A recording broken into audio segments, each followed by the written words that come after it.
Šeit mēs būvējam māju 3 dienās. Kāpēc cilvēki izvēlās šādas rūpnieciski ražotas gāzbetona mājas? Nāciet, es jums pastāstīšu. Iedomājieties būvobjektu, kur katram būvmateriālam ir sava vieta, kur nav lieku būvmateriālu, kur netiek izvesti konteineri ar būvgružiem, bet katrs materiāls atvests, saražots un nolikts tieši savā vietā. Šādas mājas būvniecība aizņem 3 dienas. Ir nepieciešami 2 montētāji un celtņa operators.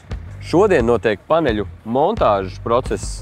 Rītā mēs betonēsim savalkošo joslu. Un vakardien mēs taisījām pirmo rindu, kas ir vajadzīgs, lai izlīdzinātu pamatu. Šāda tehnoloģija ir ārkārtīgi vienkārša, profesionāla un tur nav daudz kļūdu, kuras pielaist būvniecībā. Piesakaties, skatieties, sekojiet līdzi un būvējiet.